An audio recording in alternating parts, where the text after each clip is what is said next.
నమస్కారం IBTV news వార్తలకు స్వాగతం. ముందుగా హెడ్లైన్స్ చూద్దాం.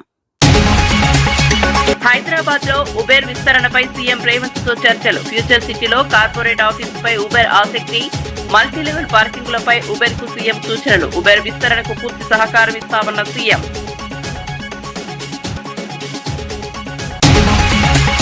ఏపీ నాలెడ్జ్ హబ్ గా మారుస్తామన్న చంద్రబాబు. ఏఐ డీప్ టెక్నాలజీలో యువత ముందుండాలన్న చంద్రబాబు. హైదరాబాద్ లో ఏపీని టెక్నాలజీ హబ్ చేస్తామన్న సీఎం. నాలెడ్జ్ ఎకానమీకి బలమైన పునాది వేస్తామన్న బాబు.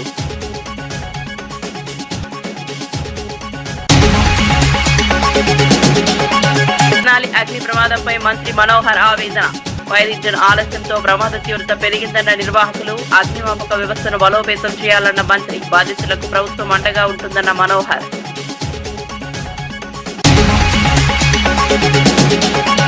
ఇచ్చిన మాట నిలబెట్టుకున్న పవన్ కళ్యాణ్. పెదపాడులో కొత్త పాఠశాల భవనం అందుబాటులోకి. అడవి తల్లి బాట హామీని అమలు చేసిన పవన్. విద్యార్థులకు మెరుగైన వసతులే లక్ష్యమన్న పవన్.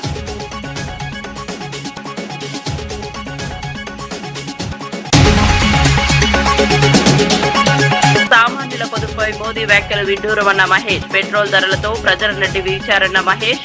వ్యక్తిగత విమర్శలతో రాజకీయాలు దిగజారుతున్నాయని వెల్లడి. తెలంగాణ అభివృద్ధికి ప్రభుత్వం కట్టుబడి ఉందని వ్యాఖ్య.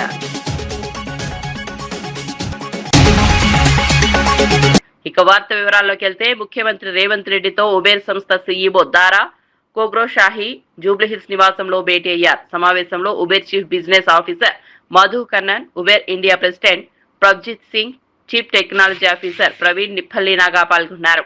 హైదరాబాద్ లో ఉబేర్ సెంటర్ ఆఫ్ ఎక్సలెన్స్ ను మరింత విస్తరించినట్లు సీఈఓ తెలిపారు. అమెరికా వెలుపల ఏర్పాటు చేసిన తొలి సెంటర్ ఇదేనని, ప్రస్తుతం 600 మంది ఇంజనీర్లు పనిచేస్తున్నారని వివరించారు. ఫ్యూచర్ సిటీలో కార్పొరేట్ ఆఫీస్ నిర్మాణంపై కూడా ఆసక్తి చూపించారు. దేశంలోని ప్రధాన నగరాల్లో పార్కింగ్ సమస్యలను సీఎం ప్రస్తావిస్తూ మల్టీలెవెల్ పార్కింగ్ సెంటర్ల ఏర్పాటు పరిశీలించాలని సూచించారు. ఈ అంశంపై సమగ్ర అధ్యయనం చేస్తామని ఉబేర్ ప్రతినిధులు తెలిపారు. వ్యాపార విస్తరణకు రాష్ట్ర ప్రభుత్వం పూర్తి సహకారం అందిస్తుందని సీఎం హామీ ఇచ్చారు.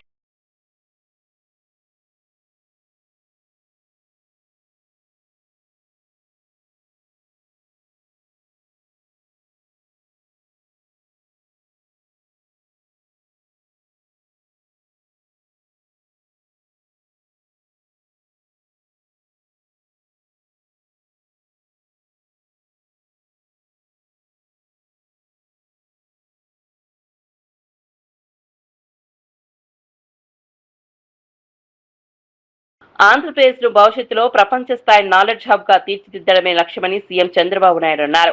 సమాజంలో మార్పు రావాలంటే విద్య, సాంకేతికత కీలకమని పేర్కొన్నారు. ఐటీ రంగంలో తెలుగువారు ఇప్పటికే ప్రపంచవ్యాప్తంగా అగ్రస్థానంలో ఉన్నారని, రాబోయే రోజుల్లో ఆర్టిఫిషియల్ ఇంటెలిజెన్స్, డీప్ టెక్నాలజీతో కూడా గ్లోబల్ లీడర్లుగా ఎదగాలని ఆకాంక్షించారు. యువత కోసం రాష్ట్రంలో నాలెడ్జ్ ఎకానమీకి బలమైన పునాది వేస్తామని తెలిపారు. కేవలం చదువు మాత్రమే కాదు, క్రమశిక్షణ, సామాజిక బాధ్యత కూడా ముఖ్యమని సూచించారు. నాడు హైదరాబాద్ ను ఐటీ హబ్ గా అభివృద్ధి చేసినట్లే ఇప్పుడు ఏపీని కూడా అదే స్థాయికి తీసుకెళ్తామని చెప్పారు. సాంకేతిక పునర్నిర్మాణంలో యువత, ప్రజలంతా భాగస్వాములు కావాలని సీఎం పిలుపునిచ్చారు. అవార్డు కూడా ఇచ్చే పరిస్థితికి వచ్చారు. నేను మామూలుగా ఏ అవార్డు ఒప్పుకునేవాడిని కాదు, ఇది ఒప్పుకున్నా. దానికి కారణం ఏంటంటే, ఈ పేరు చెప్తే 10 మంది వచ్చి పెట్టుబడులు పెడతారు. ఇప్పుడు వచ్చిన పెట్టుబడి కంటే అదనంగా పెట్టుబడి వస్తుందని దీన్ని కూడా యాక్సెప్ట్ చేసే పరిస్థితికి వచ్చారు. అందుకే మీరు చూస్తే 23 నెలల్లో 23 లక్షల కోట్ల రూపాయలు పెట్టుబడులు వచ్చాయి. ఈ పెట్టుబడులన్నీ అయిపోతే 23 లక్షల మందికి ఉద్యోగాలు వస్తాయి. ఇప్పుడు భాస్కర్ రావు గారు చెప్పినట్టు 1,00,000 మంది ఉద్యోగాలు కానీ ఒక్క మెడికల్ ఫీల్డ్ లో ఆయన తయారు చేయగలిగితే, లేకపోతే 1,00,000 మంది యువతకు అవకాశాలు కల్పించగలిగితే, that is a additional bonus. నా ఉద్దేశం ప్రతి ఒక్కరికి ఎంప్లాయ్మెంట్ ఉండాలి. అదే మరి ఆర్థిక అసమానతలు తగ్గాలి. ఆర్థిక అసమానతలు తగ్గించడానికి P4 అనేది ఒక ఆయుధం.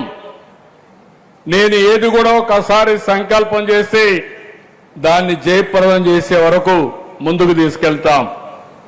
ఈ ఆర్థిక అసమానతలు తగ్గించి అందరికీ మెరుగైన జీవన ప్రమాణాలు ఇవ్వగలిగితే అదే నిజమైన ప్రజాస్వామ్యం. అట్లా కాకుండా కొంతమంది కోటీశ్వరులు చాలా మంది నిరుపేదలుంటే అది సమాజానికి కూడా మంచిది కాదు. అందుకే భాస్కర్ రావు గారిని కోరుతున్నా, మీ హాస్పిటల్లో ఉండే వాళ్ళందరినీ సంపద సృష్టితే కాకుండా P4 కింద ఒక 5,000 10,000 కుటుంబాలు బయట వాళ్ళు అడాప్ట్ చేసుకుని ఆ 10,000 మందిని పైకి తీసుకురండి. అది నిజమైనటువంటి స్ఫూర్తి అవుతుంది. ఆ స్ఫూర్తిలో కూడా మీరు కూడా భాగస్వాములు కావాల్సిందిగా మనస్ఫూర్తిగా కోరుకుంటూ, ఇక్కడ రైతాంగానికి ఒక ఆఫర్ ఇచ్చారు. చాలా మంచి ఆఫర్ ఇది. రైతుల్ని శాశ్వతంగా గుర్తుండాలి, వీళ్ళ స్ఫూర్తిని మనం గుర్తుపెట్టుకోవాలి. ఇదే విధంగా అందరం కానీ వాళ్ళ స్ఫూర్తిని గుర్తుపెట్టుకుంటే మిగిలిన రైతులు కూడా ముందుకు వస్తారు. ఇంతవరకు ఎక్కడా ఈ ప్రయోగం సక్సెస్ కాలేదు. అమరావతి రైతాంగం చూపించిన స్ఫూర్తి ఒక భారతదేశానికే కాదు ప్రపంచానికి ఒక ఆదర్శం కావాలనేది నా ఆలోచన. నేను ఎప్పుడు కూడా మీరు గుర్తుపెట్టుకోవాల్సింది, భూమి అనేది ఒక సెంటిమెంట్. భూమి లేకపోతే అభివృద్ధి లేదు. హైదరాబాద్ని ఎయిర్పోర్ట్ కట్టాలనుకున్న ఆ రోజు 5,000 ఎకరాలు కావాలి. చాలా మంది ఎగతాళి చేశారు. 5,000 ఎకరాలు. బండి భగీరథపై నమోదైన కేసులో బీఆర్ఎస్ పార్టీ పూర్తిగా బాధితురాల పక్షాన నిలుస్తుందని మాజీ మంత్రి గంగుల కమలాకర్ స్పష్టం చేశారు. తమ పార్టీ నేతల ఒత్తిడి వల్ల కేసు నమోదైందని పేర్కొన్నారు. ఇది పూర్తిగా చట్టపరమైన శాంతి భద్రతలకు సంబంధించిన అంశమని, దీనిని కులాన్ని ఆపాదించవద్దని హితవు పలికారు. బాధితురాలికి న్యాయం జరిగేలా చర్యలు తీసుకోవాలని డిమాండ్ చేశారు. కేసును రాజకీయ రంగు పొలమకుండా పారదర్శకంగా విచారణ జరపాలని కోరారు. చట్టం ముందు అందరూ సమానమేనని పేర్కొన్నారు. ఈ వ్యవహారంలో ఎవరిని కాపాడే ప్రయత్నం జరగకూడదని అన్నారు. బాధిత కుటుంబానికి పూర్తి మద్దతుగా నిలుస్తామని గంగుల కమలాకర్ వెల్లడించారు. బాధ్యత మీ మీద ఉంటుంది. సో ఈ కేసుకు పూర్తిగా సహకరించి నిన్న మీరు ఇచ్చిన స్టేట్మెంట్ కరీంనగర్లో నా కొడుకైనా పర్లేదు ఎవరైనా కానీ తప్పు చేసి శిక్షిస్తున్నారు, దాన్ని సాగసిస్తూ ఇప్పటికైనా చట్టానికి మీరు సహకరించమని కోరుతూ నిన్న కూడా ఒక వ్యాఖ్యలు చేశారు. ఇందులో ఎవరెవరైతే కుట్ర పన్నారో వారందరూ కూడా అంతు చూస్తా అని ఒక బెదిరింపు ధోరణిలో మీరు చెప్పడం అనేది దాన్ని పూర్తిగా ఖండిస్తున్నాము. ఇలాంటి మానుకోండి. ఎవరిని బెదిరిస్తుండ్రు, ఎవరు అంతు చూస్తారు? ఆ బాధితురాలను అంతం చేస్తారా? లేకుంటే ఎవరు మాట్లాడిన రాష్ట్రంలో ఎవరు మాట్లాడినా కూడా అంతం చేసే దిశగా ఈ మాటలు ఒక హోమ్ మినిస్టర్ స్థాయిలో ఇది మీకు మంచిది కాదు. కాబట్టి దీన్ని పూర్తిగా సంపూర్ణంగా మేము ఖండిస్తూ ఇప్పటికైనా మీరు నేను చట్టానికి సహకరిస్తా అని చెప్పారు. చట్టానికి సహకరించండి. ఎవరు దోషాడు వారికి శిక్ష పడే చేస్తాను. కాబట్టి డెఫినెట్గా పోలీసుకు చట్టానికి సంపూర్ణంగా మీరు సహకరించాలని చెప్పేసి మా ఎంపీగా మా రాష్ట్రం యొక్క కేంద్ర మంత్రిగా మీ అందరు కూడా చెప్పడం జరుగుతుంది. ఇప్పటికైనా బీజేపీ పార్టీ పక్షాన కానీ ఇంకెవరైనా కానీ ఇది ఏదో పార్టీలకు సంబంధించిన అంశమని బీఆర్ఎస్ పార్టీ ఒకటే మమ్మల్ని ఇబ్బంది పెడుతున్న దోషి కాదు. ఇది ప్రజా సమస్య. తెలంగాణ ప్రజలందరూ కోరుకొని గొంతెత్తి మాట్లాడిన అంశాన్ని బీఆర్ఎస్ పార్టీ ముందుకు తీసుకెళ్ళింది. ఏ పార్టీ తీసుకెళ్తుందా ఎవరు మాట్లాడతాం ఇట్లే కాదు. కానీ తెలంగాణ రాష్ట్రం తీసుకొచ్చిన పార్టీగా తెలంగాణ ప్రజల బాగోగాలు, తెలంగాణ రాష్ట్ర ప్రజలకు ఏదైనా ఇబ్బంది అయితే ముందుండేది బీఆర్ఎస్ పార్టీ. కాబట్టి ఇది డెఫినెట్గా ప్రజా సమస్య, రాష్ట్ర ప్రజల సమస్య, రాష్ట్ర ప్రజల భద్రత ఇష్యూ కాబట్టి నేను డెఫినెట్గా ముందుకెళ్తాం. కాబట్టి ఇప్పటికైనా రేపు కోర్టు పరిధిలో ఉన్న అంశం కాబట్టి ఇప్పటికైనా చట్టానికి సహకరించే విధంగా బండి సంజయ్ చేయాలని చెప్పేసి మేము కోరుతున్నాం, డిమాండ్ చేస్తున్నాం బీఆర్ఎస్ పార్టీ పక్షాన. అమెరికా అధ్యక్షుడు డొనాల్డ్ ట్రంప్ కీలక సదస్సు కోసం చైనా రాజధాని బీజింగ్ చేరుకున్నారు.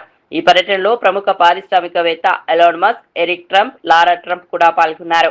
బీజింగ్ క్యాపిటల్ ఇంటర్నేషనల్ ఎయిర్పోర్ట్ లో చైనా ప్రభుత్వం ఘన స్వాగతం పలికింది. అధ్యక్షుడు జిన్పింగ్ తో ట్రంప్ జరిపే సమావేశంలో వాణిజ్యం, సాంకేతికత, అంతర్జాతీయ భద్రత వంటి కీలక అంశాలపై చర్చలు జరగనున్నాయి. ప్రపంచ ఆర్థిక పరిస్థితులు, ద్వైపాక్షిక సంబంధాలపై కూడా ఈ భేటీలో చర్చించే అవకాశం ఉందని విశ్లేషకులు భావిస్తున్నారు. ట్రంప్ పర్యటనకు ప్రపంచవ్యాప్తంగా ప్రాధాన్యత ఏర్పడింది.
విజయవాడలో జరిగిన ఎంఎస్ఈ ఐపీఓ అవగాహన సదస్సులో మంత్రి కొండపల్లి శ్రీనివాస్ కీలక వ్యాఖ్యలు చేశారు.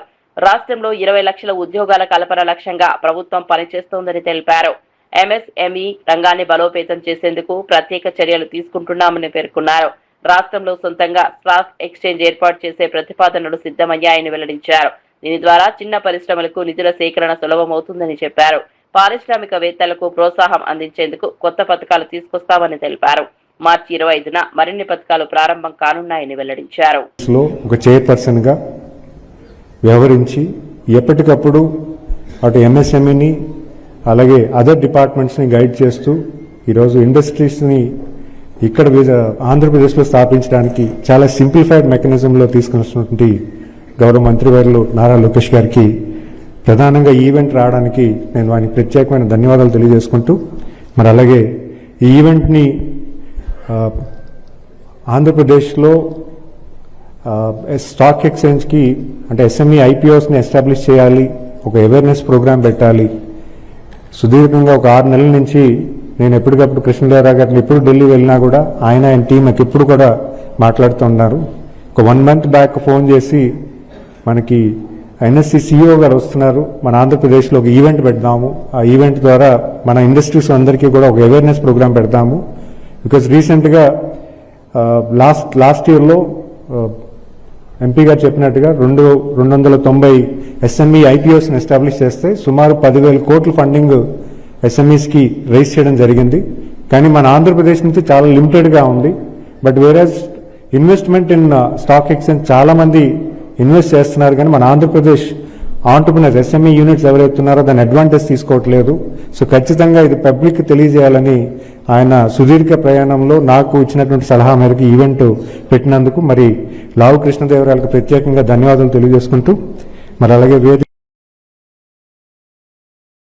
ఒక క్లస్టర్ తీసుకొచ్చి ఒక లార్జ్ ఇండస్ట్రీ తీసుకొచ్చి ఆ లార్జ్ ఇండస్ట్రీస్ అసోసియేటెడ్ గా స్మాల్ ఇండస్ట్రీస్ కూడా పెట్టడం జరుగుతుంది. అంటే ఆ స్మాల్ ఇండస్ట్రీస్ కూడా ఇదే ఎంఎస్ఎంఈ పార్క్స్ లో క్లస్టర్ అప్రోచ్ లో తీసుకువెళ్లి అక్కడ కామన్ ఫెసిలిటీస్ డెవలప్ చేస్తే అక్కడ ఉన్నటువంటి ఇండస్ట్రీస్ ప్రోడక్ట్ మ్యానుఫ్యాక్చరింగ్ కాస్ట్ కూడా రెడ్యూస్ అవుతుంది.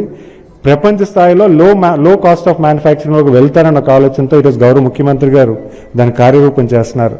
అంటే ఇదే హోలిస్టిక్ అప్రోచ్ లో మన రాష్ట్రానికి ఎంఎస్ఎంఈ ఇండస్ట్రీని గ్రోత్ చేయాలంటే ఏం చేయాలన్న దాని మీద ప్రధానంగా ఒక 2 years కాల పరిమితుల్లో అనేక విషయాలు చేయడం జరిగింది.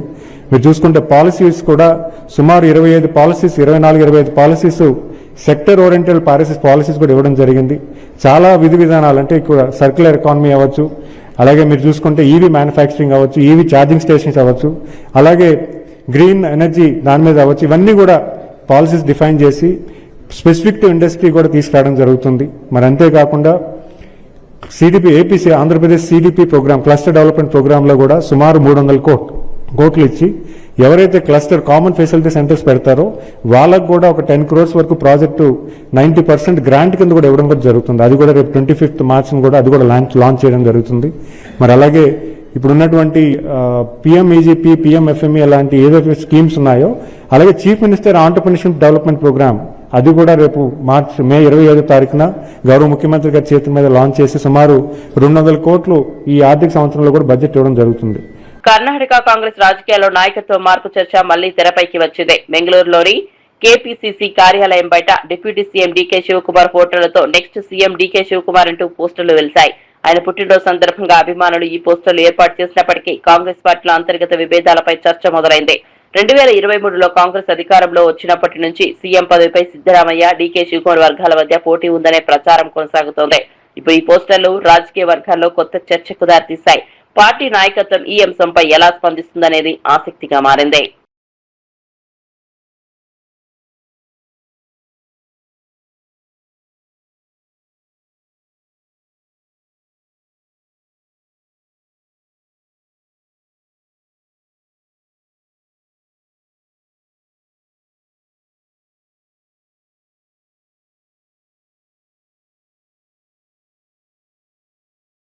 నల్గొండ జిల్లా మిర్యాలగూడలో ధాన్యం కొనుగోలు ప్రక్రియపై కలెక్టర్ చంద్రశేఖర్, ఎస్పీ శరత్ చంద్ర ఆకస్మిక తనిఖీలు నిర్వహించారు. ప్రభుత్వ ధాన్యం లారీల అన్లోడింగ్ తీవ్ర జాప్యం జరుగుతుండటంపై అధికారులు ఆగ్రహం వ్యక్తం చేశారు. ప్రైవేట్ ధాన్యానికి ప్రాధాన్యమిస్తూ ప్రభుత్వ ధాన్యాన్ని గంటల తరబడి నిలిపివేస్తున్నారని గుర్తించారు. మిర్లల నిర్లక్ష్యంపై కలెక్టర్ తీవ్ర హెచ్చరికలు జారీ చేశారు. కొనుగోలు నిబంధనలు ఉల్లంఘించిన వారిపై కఠిన చర్యలు తీసుకుంటామని స్పష్టం చేశారు. ప్రభుత్వ ధాన్యం వెంటనే అన్లోడ్ చేసేలా చర్యలు తీసుకోవాలని అధికారులకు ఆదేశించారు. రైతులు ఇబ్బందులు పడకుండా కొనుగోలు ప్రక్రియను వేగవంతం చేయాలని సూచించారు. ఇక్కడ మొత్తం అంతా అన్లోడింగ్ అనేది వితిన్ 12 అవర్స్ మించకుండా అన్లోడింగ్ చేసి తిరిగి సెంటర్స్కి వెళ్ళే విధంగా ఒక ప్లాన్ ఆఫ్ యాక్షన్ అనేది రూపొందించడం జరుగుతుంది. రైతులందరూ కూడా ఎవరు కూడా మనకు కొనుగోలు జరగట్లేదని చెప్పేసి బాధపడాల్సిన అవసరం లేదు. కొనుగోలు వేగవంతం చేయడానికి ప్రభుత్వం కూడా అన్ని రకాలైన ఆదేశాలు జారీ. తెనాలిలో సూర్య స్పర్శ్ వర్క్ షాప్ లో జరిగిన అగ్ని ప్రమాదం బాధాకరమని మంత్రి నాదెండ్ల మనోహర్ అన్నారు. ఘటనా స్థలాన్ని సందర్శించిన ఆయన ప్రమాదానికి గల కారణాలపై ఆరా తీశారు. ఫైర్ ఇంజిన్ సమయానికి రాకపోవడం వల్లే ప్రమాద తీవ్రత పెరిగిందని నిర్వాహకులు కాటూరి వెంకటేశ్వరరావు, రవిచంద్ర వివరించారు. అత్యవసర సేవల స్పందనపై ఇప్పుడు ప్రశ్నలు తలెత్తుతున్నాయి. భవిష్యత్తులో ఇలాంటి ఘటనలు జరగకుండా చర్యలు తీసుకోవాలని మంత్రి అధికారులను ఆదేశించారు. అగ్నిమాపక వ్యవస్థను మరింత బలోపేతం చేయాల్సిన అవసరం ఉందన్నారు. బాధితులకు ప్రభుత్వం అండగా ఉంటుందని హామీ ఇచ్చారు. ప్రమాదంపై పూర్తి నివేదిక సమర్పించాలని అధికారులను మంత్రి ఆదేశించారు. అది ఖచ్చితంగా మనకి తెనాలి పట్టణంలోనే పర్మనెంట్ గా ప్లేస్ అయ్యేటట్టు అటు ఇటు తిరగకుండా మనకి అందుబాటులో ఉండే విధంగా తప్పకుండా ఇమీడియట్ గా చర్యలు తీసుకుని మంత్రి గారితో కూడా నేను మాట్లాడి అటువంటి ఇబ్బంది కలగకుండా మన ఎవరికి కూడా ఈ ప్రాంతంలో సురక్షితంగా తీసుకోవాల్సిన చర్యలు ప్రభుత్వం నుంచి మేము తీసుకుంటాం. 7:45కి ఆ టైంలో ఫోన్ వచ్చింది, చుట్టుపక్కల ఏదో మీ షాప్లో ఏదో పొగొస్తుంది, ఏదో మంటలు తగ్గుతున్నట్టున్నాయని. వెంటనే మేము మా అబ్బాయి ఇంకా మా వర్కర్స్ కూడా అందరూ ఇక్కడ రావడం జరిగితే అప్పటికే ఫైర్ ఎక్కువైంది. అయితే ఎమ్మటే ఫైర్ ఇంజిన్కి ఫోన్ చేయడం జరిగింది. ఇది కనుక సకాలంలో వచ్చింటే మాకు ఇంత నష్టం జరిగేది కాదు. ఎందుకంటే 8 గంటలకి మేము ఫైర్ ఇంజిన్ ఫోన్ చేస్తే 9:30కి వచ్చింది. మరి 1.5 అవర్ జరిగింది కాబట్టి దాదాపు జరగాల్సిన నష్టం అంతా జరిగిపోయింది. ఇప్పుడు ఫైర్ ఇంజిన్ లోటే మాకు ఎక్కువగా కనిపించింది. దాదాపు 30 లక్షల రూపాయల పైన తెలుగు నష్టం వాటిల్ని అనుకుంటున్నాం. అల్లూరు జిల్లా పెదపాడులో పాఠశాల భవనం నిర్మిస్తామని ఇచ్చిన హామీని ఉప ముఖ్యమంత్రి పవన్ కళ్యాణ్ నిలబెట్టుకున్నారు. 15,50,000 వ్యయంతో నిర్మించిన కొత్త పాఠశాల భవనం అందుబాటులోకి వచ్చినట్లు వెల్లడించారు. గతేడాది అడవి తల్లి బాట కార్యక్రమంలో పాల్గొన్న పవన్ గ్రామంలోని శిథిలావస్థలో ఉన్న పాఠశాలను పరిశీలించారు. అప్పట్లో ఉపాధ్యాయుడు రంగయ్య కొత్త భవనం అవసరాన్ని వివరించగా సభా వేదికపైనే నిర్మిస్తామని హామీ ఇచ్చారు. ఇప్పుడు ఈ హామీ అమలవడంతో గ్రామస్తులు ఆనందం వ్యక్తం చేస్తున్నారు. విద్యార్థులకు మెరుగైన వస్తువులు కల్పించడమే లక్ష్యమని పవన్ తెలిపారు. గ్రామ అభివృద్ధి కోసం ప్రభుత్వం కట్టుబడి ఉందన్నారు. పవన్ కళ్యాణ్ కు గ్రామస్తులు కృతజ్ఞతలు తెలిపారు. శ్రీమతి మ్యాగీ గారు కొన్ని గ్రామ సమస్యలను దృష్టికి తీసుకొచ్చారు. అలాగే ప్రైమరీ స్కూల్లో పెదపాడు టీచర్ రంగయ్య గారు ప్రత్యేకించి పిల్లలకి ఎలా పాఠాలు చెప్తారో చెప్పి చాలా అద్భుతంగా చేశారు. అలాగే వర్షాలు పడుతున్న సమయంలో మాకు స్కూల్కి నీళ్లు గారిపోతున్నాయి. వెంటనే అతి సమీపంలోనే అంటే వెంటనే 12 పనులు అడిగారు. 12 పనులని మంజూరు చేశాం. రొయ్యల ఫీడ్ ధరలను ఏకపక్షంగా పెంచడంపై మంత్రి అచ్చెన్నాయుడు ఆగ్రహం వ్యక్తం చేయడంతో ఫీడ్ తయారీ సంస్థలు వెనక్కు తగ్గాయి. పెంచిన ధరల అమలును తక్షణమే నిలిపివేస్తున్నట్లు అసోసియేషన్ ప్రకటించింది. రైతుల ప్రయోజనాలే ప్రభుత్వ మొదటి ప్రాధాన్యమని మంత్రి స్పష్టం చేశారు. ఈ నెల 15న రైతులు, అధికారులు ఫీడ్ సంస్థలతో ఉమ్మడి సమావేశం నిర్వహించి తుది నిర్ణయం తీసుకోనున్నట్లు తెలిపారు. ధరల పెంపుతో ఆక్వా రైతులు తీవ్ర ఇబ్బందులు ఎదుర్కొంటున్నారని పేర్కొన్నారు. రైతులపై అదనపు భారం పడకుండా ప్రభుత్వం చర్యలు తీసుకుంటోందన్నారు. ఫీడ్ కంపెనీలు కూడా రైతుల పరిస్థితిని అర్థం చేసుకోవాలని సూచించారు. రాష్ట్రంలో ఆక్వా రంగ అభివృద్ధికి ప్రభుత్వం కట్టుబడి ఉందని మంత్రి తెలిపారు.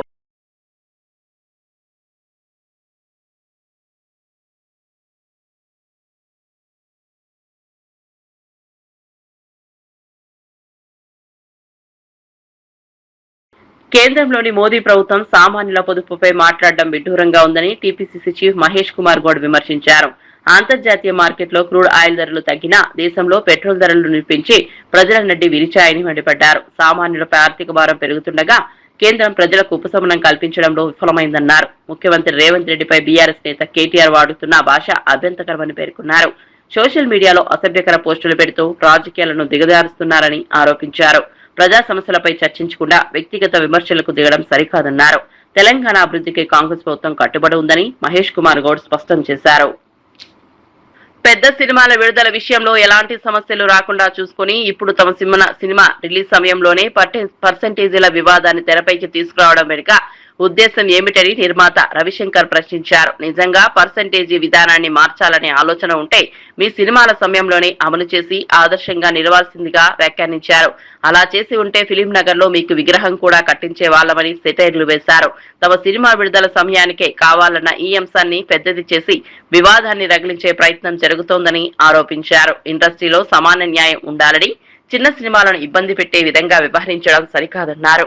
నిర్మాతల సమస్యలను చర్చల ద్వారా పరిష్కరించుకోవాలని సూచించారు.